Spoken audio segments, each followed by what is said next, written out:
Heureuse de vous retrouver pour cette dernière rétrospective environnementale de l'année 2023. À la une de cette édition, les choses s'accélèrent pour l'actualisation de la loi cadre portant sur l'environnement au Togo.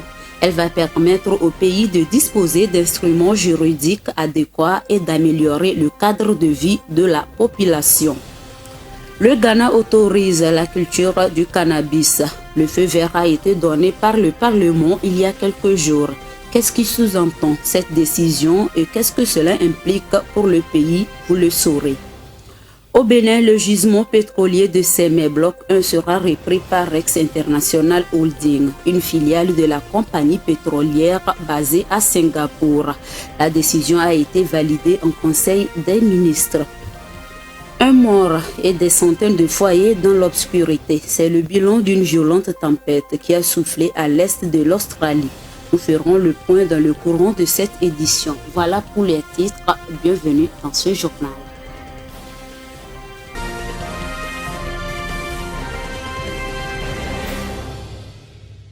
Bonsoir à tous. Le Togo avance progressivement vers l'actualisation d'une loi cadre portant sur l'environnement. À cet effet, le gouvernement a adopté un projet qui permettra au pays de disposer d'instruments juridiques adéquats et d'améliorer le cadre de vie de la population en réduisant l'impact des activités socio-économiques sur l'environnement. Irène Papadina pour plus de détails. Au Togo, la loi cadre sur l'environnement en vigueur depuis 2008 va bientôt faire l'objet d'une révision. Le gouvernement réuni le lundi 18 décembre en Conseil des ministres à Lomé a adopté un projet de loi dans ce sens. Cette mise à jour rendue nécessaire au regard de l'évolution des normes internationales auxquelles le pays a souscrit doit permettre au Togo de disposer d'instruments juridiques adéquats et d'améliorer le cadre de vie de ses citoyens, notamment en réduisant de manière significative l'incidence négative des activités socio-économiques et humaines sur l'environnement. Dans cette optique, le pays avance progressivement vers une économie séculaire, verte et bleue. Une fois validée par les élus, la nouvelle mouture intégrera de nouveaux concepts et complétera les outils de gestion de l'environnement avec les évaluations environnementales et sociales stratégiques ainsi que les mesures particulières de protection vis-à-vis des substances nucléaires, radiologiques et biologiques. Pour le Togo, partie aux conventions des Nations Unies sur l'environnement et le développement qui porte sur la diversité biologique, les changements climatiques et la lutte contre la désertification, il s'agit de consolider les avancées notables enregistrées ces dernières années dans le domaine. Selon le ministre de l'Environnement et des Ressources forestières, Katari Folibazi, il est nécessaire que chaque acteur prenne conscience de l'urgence climatique afin d'avancer progressivement vers un Togo plus vert d'ici 2030. Au Bénin, le gisement pétrolier de Sémé Bloc 1 sera repris par Rex International Holding, une filiale de la compagnie pétrolière basée à Singapour. La confirmation de cette transaction a été donnée lors des conseils des ministres mercredi dernier, présidé par le président béninois Patrice Talon. Suivant. Après plusieurs mois de négociations entre la société singapourienne Rex International Holding et les autorités béninoises du ministère de l'Énergie et des Mines, cette dernière obtient finalement vendredi dernier les droits pétroliers du bloc 1 de Sémé, un périmètre de 55 km² situé dans les eaux territoriales du Bénin. En effet productif dans les années 1980 et 1990, ce gisement a été mis hors service en 1998 pour manque de rentabilité.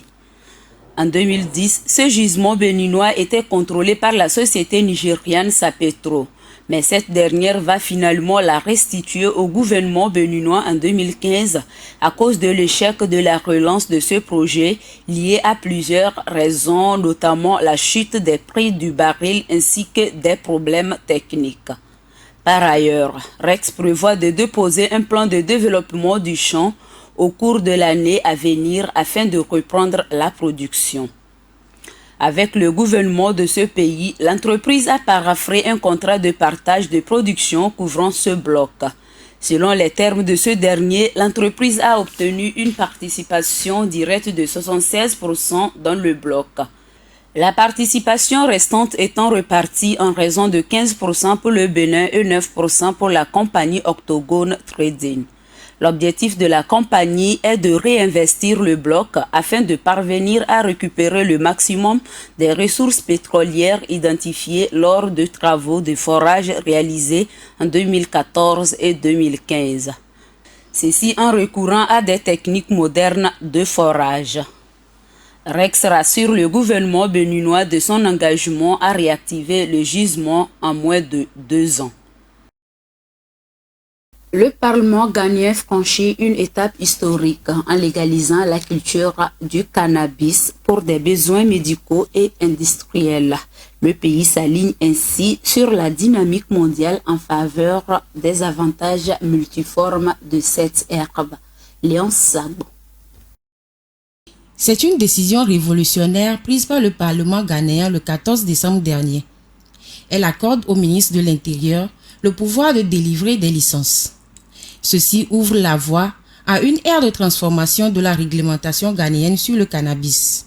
Cet engagement du Ghana à réaliser le potentiel du cannabis a été mis en avant par l'adoption de la loi de 2020 sur la commission de contrôle des stupéfiants, notamment la loi 10-19. Ce décret s'inscrit sur la logique de la vague de pays exploitant déjà la capacité industrielle de cette culture dont la valeur est estimée à 30 milliards de dollars en PIB mondial en janvier 2022. Les licences couvriront tous les aspects des activités du cannabis, à savoir la culture, la transformation, la distribution, la vente, ainsi que l'importation et l'exportation. Il est important de noter que ces licences respectent les normes strictes en matière de la teneur en THC qui limitent les niveaux à 0,3% sur le poids sec. Pour les experts, si cette industrie est bien gérée et réglementée durant la chaîne de la valeur, les soucis économiques du Ghana pourraient trouver solution car la culture du cannabis a la possibilité de prospérer dans toutes les régions du pays. Le secteur de l'emploi est celui qui va le plus en bénéficier de manière significative. Notons que cette décision va propulser le pays à l'avant-garde du développement de l'industrie du cannabis en Afrique. Deuxième producteur mondial de cacao, le Ghana est confronté à des risques croissants pour sa récolte de fèves, en cause des mineurs illégaux et des contrebandiers. La situation est dénoncée par les industriels, agricoles et écologistes. Reportage. Au Ghana, la filière cacao, l'un des piliers de l'économie nationale après l'or et le pétrole, est menacée par l'exploitation minière illégale connue localement sous le nom de Galamsey. Face à la crise économique que traverse le pays, un nombre croissant de producteurs a décidé de revendre leurs terres à des mineurs illégaux. Ces derniers estiment que la culture de cacao ne leur rapporte pas assez. Le gouvernement, qui achète l'intégralité de la production du pays avant de la revendre à des sociétés privées, a consenti cette année une augmentation de 63% du prix payé aux producteurs. Mais cela ne suffit pas à les dissuader de vendre leurs terres à des fins d'exploitation minière non déclarées. Actuellement, le gouvernement achète la tonne de cacao à 1822 $ aux producteurs. Obed Oussou Adé, le chargé de campagne à EcoCare Ghana, une organisation qui milite pour le bien-être des agriculteurs, estime que le gouvernement doit encore améliorer le prix et le niveau de vie des agriculteurs. Nous sommes assis sur une bombe à retardement en tant que pays. Si ce problème n'est pas résolu immédiatement, nous finirons par perdre la plupart de nos terres au profit de l'exploitation minière illégale, a-t-il ajouté. Selon l'organisation gouvernementale qui soutient la production, la transformation et la commercialisation du cacao au Ghana, le Ghana a récolté 1 million de tonnes de cacao entre 2020 et 2021. Mais ce chiffre tombe à 750 000 tonnes pour la récolte de 2022-2023 et sa prévision pour 2023-2024 oscille entre 650 000 et 700 tonnes en raison de l'impact des activités illicites. En 2022, le Ghana a perdu environ 150 000 tonnes métriques de fèves de cacao en raison de la contrebande avec ses voisins, ce qui représente un revenu colossal de 600 millions de dollars qui s'est envolé, a indiqué Benjamin Teilawe, directeur adjoint de la communication au Cocoa Board.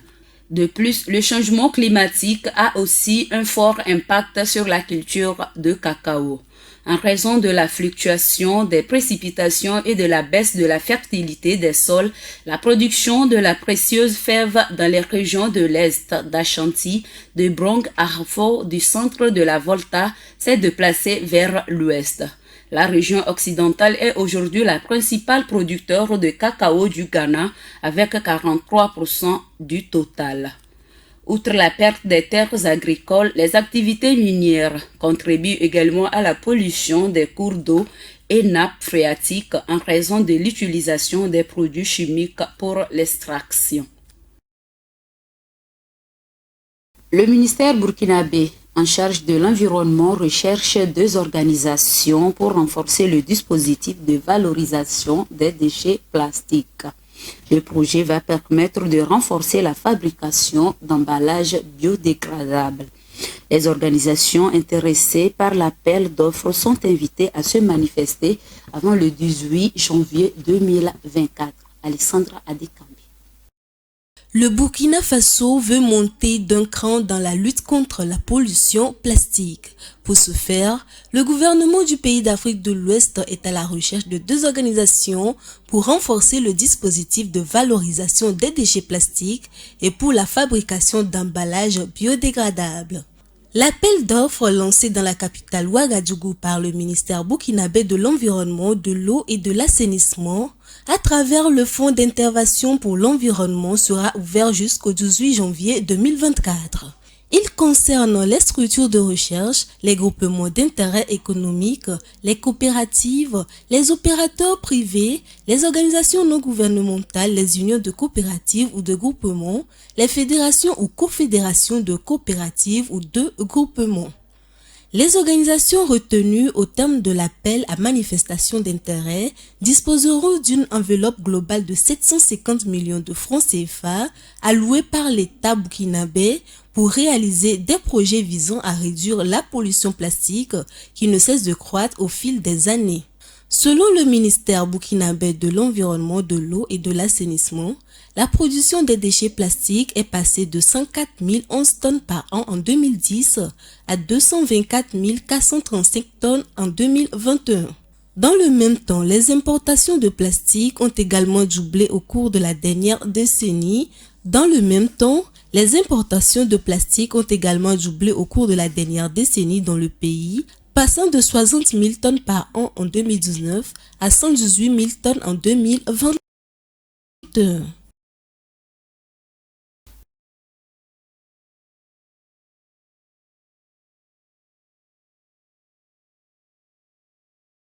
La République démocratique du Congo participe avec d'autres pays du monde à l'Expo 2023 Doha au Qatar. C'est un événement horticole international qui se tient pendant 6 mois dans la capitale qatari. La RDC va présenter à cette rencontre les opportunités d'investissement dans le secteur agricole du pays. Irène Papadina. Deuxième plus grand pays de l'Afrique, derrière l'Algérie, la République démocratique du Congo dispose d'une superficie de 2 345 410 km², sur laquelle plus de 80 millions d'hectares représentent des terres arables,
Dernier à Kinshasa, les pouvoirs publics ont présenté au DRC Agri-Business Forum la vision de l'État de mobiliser et d'investir 6,6 milliards de dollars sur 10 ans dans le cadre du programme de transformation de l'agriculture PTA.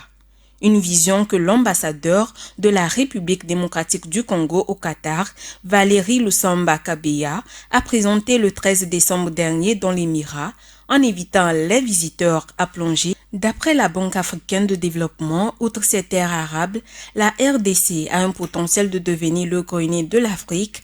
Avec ses 7 à 8% de réserves mondiales d'eau douce exploitables, ses pâturages de près de 125 millions d'hectares pouvant accueillir 40 millions de gros bétail. Le président Félix Tshisekedi veut également faire de l'agriculture le levier principal pour l'autosuffisance alimentaire, promouvoir les paysans et les coopératives pour mettre fin à l'exode rural. Selon Valérie Lusamba Kabeya, cette vision très déterminée permettra de redonner la primauté à l'agriculture à la revanche du sol sur le sous-sol et dans les années à venir, l'horticulture sera un domaine qui sera très exploité grâce aux terres arables du pays. L'Expo 2023 à Doha, à laquelle la République démocratique du Congo participe, est une exposition horticole internationale qui rassemble plus de 80 pays qui visent à coopérer pour trouver des solutions innovantes face aux défis agricoles et environnementaux dans le monde. Ouverte en octobre 2023, l'exposition prendra fin en mars 2024. Alors que 2023 tire à sa fin, l'entreprise algérienne Energy Company dévoile un plan de sa feuille de route pour les 2 prochaines années en matière d'approvisionnement en eau.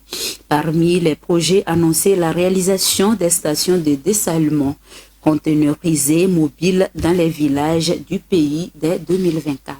Le point avec Alexandra Adekambé. Le projet des stations de dessalement conteneurisées mobiles a été présenté par l'entreprise publique algérienne Energy Company pour la recherche, la production et la commercialisation des hydrocarbures. La compagnie publique entend déployer ce projet dès 2024 à travers les villages d'Algérie. Algerian Energy Company mise sur un partenariat pour concrétiser cette initiative. Contrairement aux stations de dessalement d'eau standard, les installations conteneurisées seront fabriquées à la demande. Elles disposeront d'une capacité comprise entre 2500 et 2700 m3 par jour chacune et seront capables de soutenir les usines existantes. Actuellement, l'Algérie dispose de 12 usines de dessalement en eau des Algériens. Le pays d'Afrique du Nord fait face au changement climatique qui se manifeste notamment par la baisse des précipitations, entraînant la chute du niveau de remplissage des barrages.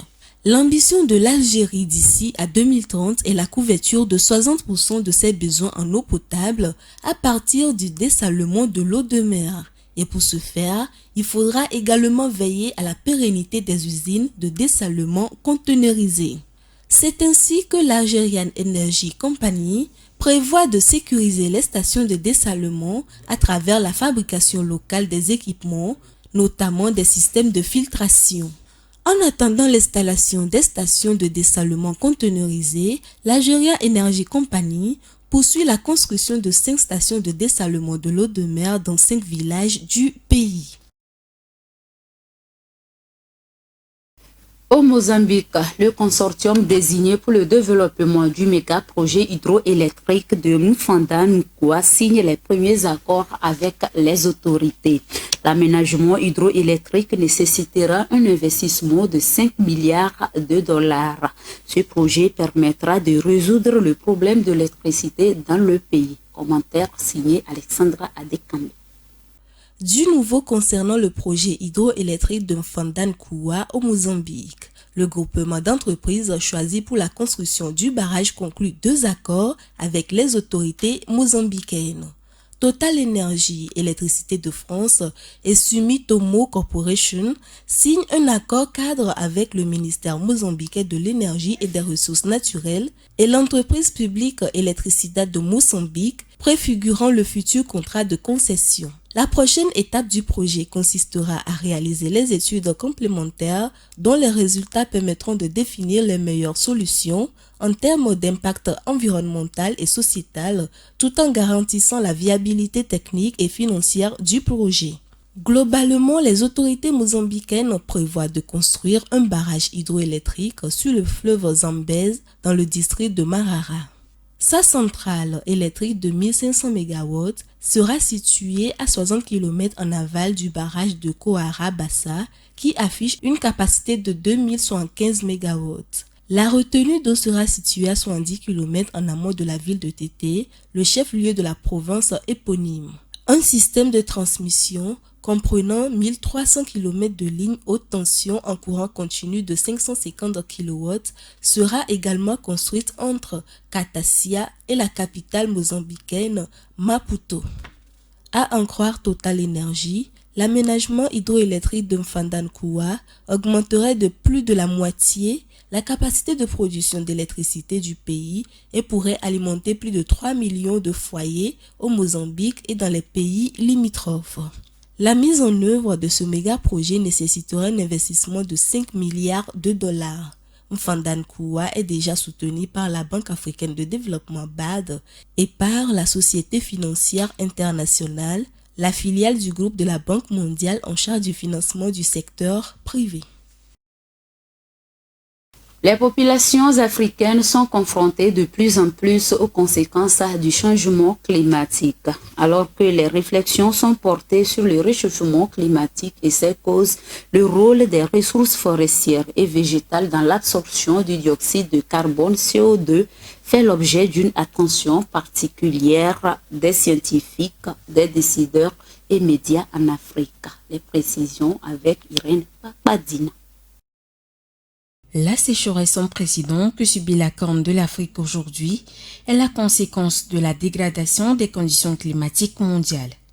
L'ONG Médecins sans frontières estime que 20 millions de personnes à Djibouti, en Éthiopie, au Kenya et en Somalie affrontent des conditions et des pénuries d'une difficulté extrême en raison de la sécheresse et des inondations.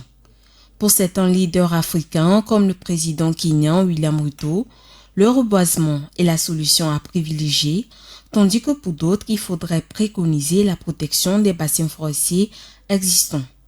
Selon Samuel Abou Jinapor, ministre ghanéen des Terres et des Ressources naturelles, les forêts du monde sont sous-évaluées et insuffisamment protégées depuis des années. Pourtant, la disparition des forêts contribue à l'émission de près de 5 milliards de tonnes de carbone dans l'atmosphère chaque année. Selon un rapport du World Wide Fund for Nature, les forêts du bassin du Congo représentent le deuxième massif forestier tropical du monde après le bassin amazonien. Ces forêts denses et humides couvrent environ 200 millions d'hectares. Cette région compense partiellement les émissions de gaz à effet de serre du reste du continent, avec un bilan net de 171 millions de tonnes de carbone stockées par an depuis 2014. En effet, le seuil de 1,5 degré fixé pour limiter les effets du changement climatique ne peut être atteint sans la nature. Il est indéniable que les forêts ont la capacité de produire le tiers de la solution climatique mondiale. Malheureusement, la déforestation causée par l'augmentation de la demande en bois de chauffage et en charbon de bois et la multiplication des plantations de palmiers à huile et d'autres exploitations agricoles commerciales constituent une menace croissante pour les forêts et les rivières de la région. Des actions telles que la protection des écosystèmes naturels comme la perte de la dégradation, la restauration des écosystèmes dégradés et la gestion durable des terres cultivées peuvent contribuer efficacement à atténuer le changement climatique. Encore appelée puits de carbone, la réserve forestière du bassin du Congo pourrait limiter le réchauffement de la planète par rapport à l'ère pré-industrielle, comme le recommandait l'accord de Paris en 2015. Rétablir les forêts dans ces espaces permettrait de capter 205 milliards de tonnes de carbone, une quantité non négligeable quand on sait aujourd'hui que l'atmosphère contient autour de 300 milliards de tonnes de carbone émises par l'homme. Le Bureau pour l'Afrique du Programme des Nations Unies pour l'environnement exhorte les pays africains à adopter la coopération et l'exploitation de leurs vastes ressources naturelles. Cette approche va permettre aux États de financer la réalisation des objectifs de développement durable. Pour des experts, l'Afrique gagnerait à fonder son développement sur l'économie verte. Irène Pakadina. Afin que l'Afrique puisse tirer parti des avantages économiques et sociaux allant de pair avec sa richesse naturelle, le Bureau pour l'Afrique du Programme des Nations Unies pour l'environnement propose au gouvernement africain de définir leur croissance économique sur l'économie verte. Ceci en vue de créer des chaînes d'approvisionnement fondées sur l'économie verte. Selon Rose Mouepaza, directrice pour l'Afrique du Programme des Nations Unies pour le développement économique, ce choix permettra non seulement au continent de créer de multiples emplois adaptés à la main-d'œuvre locale disponible, mais aussi de conserver l'écosystème. Une coopération accrue et des investissements conséquents dans le secteur agricole africain apportera un grand soulagement à la crise alimentaire dans le monde. Par ailleurs, un marché de carbone bien défini permettra aussi, selon des experts, de relever le secteur économique tout en respectant et en sécurisant l'environnement. Ainsi, pour accompagner le continent dans cette démarche, le PNU facilite la gestion et la restauration des écosystèmes en compatibilité avec le développement durable et promeut l'utilisation des services écosystémiques. Dans le programme des Nations Unies, l'une des préoccupations sera de convoquer les ministres africains de l'environnement pour des travaux visant à discuter du commerce durable en Afrique, ce qui sous-entend d'ailleurs des partenariats entre les pays membres de l'organisation et le secteur privé. D'après les Nations Unies, le capital naturel africain représente 30 et 50% de la richesse nationale de la plupart des pays africains. C'est le moyen de subsistance de plus de 70% des personnes vivant en Afrique subsaharienne. L'Afrique perd, selon les estimations, 175 milliards de dollars par an de son capital naturel en raison de flux financiers illicites, de l'exploitation minière illégale, de l'exploitation forestière illégale, du commerce illégal des espèces sauvages, de la pêche non réglementée et de la dégradation et de la destruction de l'environnement. Pour rappel, l'Afrique détient environ 30% des réserves de ressources minérales, 8% du gaz naturel et 12% des réserves de pétrole. Le continent abrite 40% de l'or de la planète et près de 90% des réserves mondiales de chrome et de la platine. Les plus grandes réserves du cobalt, de diamants, de platine et d'uranium du globe se trouvent en Afrique. Le continent concentre d'ailleurs son 5% des terres arables et 10% des ressources continentales en eau douce renouvelable à l'échelle mondiale. Dans le reste de l'actualité, en Australie, une violente tempête a soufflé sur la région de Gold Coast à l'est du pays, provoquant la mort d'une femme de 59 ans. La tempête a laissé derrière elle plus d'une centaine de milliers de foyers dans l'obscurité. Viva Samana pour plus de précisions. La région urbaine du Gold Coast dans l'est de l'Australie est actuellement touchée par de très mauvaises conditions climatiques. En effet, une tempête a fait tourner au cauchemar la soirée de Noël en Australie. Elle a tué une femme dans l'est du pays et selon les autorités, environ 120 000 foyers sont privés d'électricité. Le service ambulancier d'urgence indique que les rafales de vent ont provoqué des chutes d'arbres dans la région de Gold Coast. Plus de 800 lignes de courant ont été touchées et mises hors d'état de fonctionner et au total, 120 000 foyers sont sans électricité.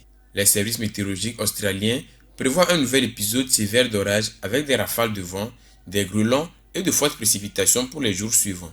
Ils ont ainsi émis une alerte inondation pour une rivière située à environ 40 km de Gold Coast. La Chine connaît une période de fraîcheur extrême. Après la vague de chaleur, il y a quelques mois, l'Empire du Milieu fait face à des conditions météorologiques exceptionnelles qui font déferler une vague de froid depuis des jours. Les autorités ont lancé une alerte aux basses températures dans plusieurs régions du pays. Le point avec Vivas Amana. La Chine connaît une année de conditions météorologiques extrêmes et exceptionnelles. Après une vague de chaleur record lors de l'été passé, c'est le tour du froid hivernal de déferler sur le pays. En effet, une vague de froid s'abat depuis quelques jours sur l'Empire du Milieu. Plus de 20 stations météorologiques à plusieurs endroits du territoire chinois ont ainsi enregistré de basses températures historiques pour un mois de décembre. En fin de semaine dernière, le Bureau météorologique national indiquait que le mercure est descendu jusqu'à moins 29,1 degrés Celsius, battant un record vieux de près de 70 ans. Face à cette situation, les autorités chinoises ont lancé une alerte aux basses températures dans une vaste zone du nord, de l'est et du sud-est du territoire. Des experts mettent en garde contre le réchauffement climatique causé par des émissions de gaz à effet de serre qui rend ces phénomènes météorologiques extrêmes plus fréquents. Préalablement à cette vague de froid extrême, un tremblement de terre survenu lundi a fait plus de 130 morts dans la province du Gansu. Les survivants de cette catastrophe passent la nuit sous des grandes tentes de secours, essayant de rester au chaud sous les couvertures en dépit des températures glaciales à l'extérieur. Et pour finir, les États-Unis lancent une opération navale multinationale pour contrer les attaques des rebelles houthis en mer Rouge. L'opération est menée par une coalition de 10 pays dont la France pour riposter aux attaques répétées des Houthis contre le transport maritime. Reportage.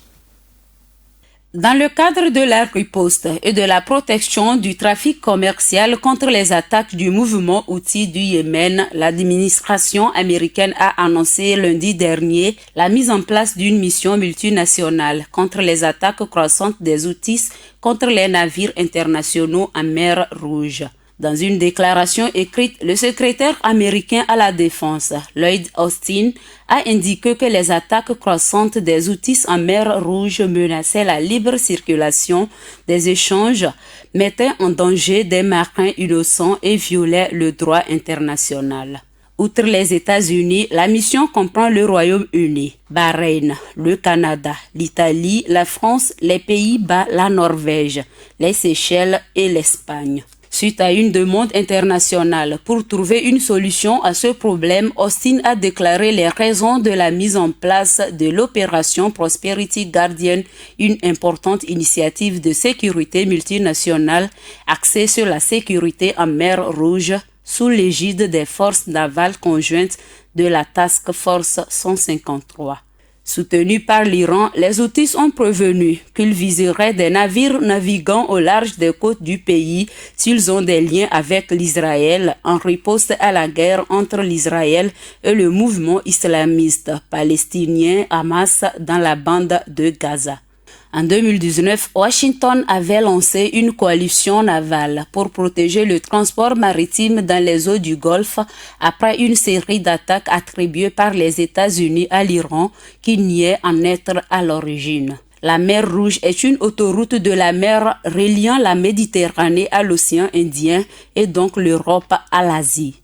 Environ 20 000 navires transitent chaque année par le canal de Suez, porte d'entrée et de sortie des navires passant par la mer Rouge. Et c'est la fin de cette édition. Merci de l'avoir suivi. Merci pour votre confiance. Je vous souhaite une très belle fin d'année. Excellent week-end à tous.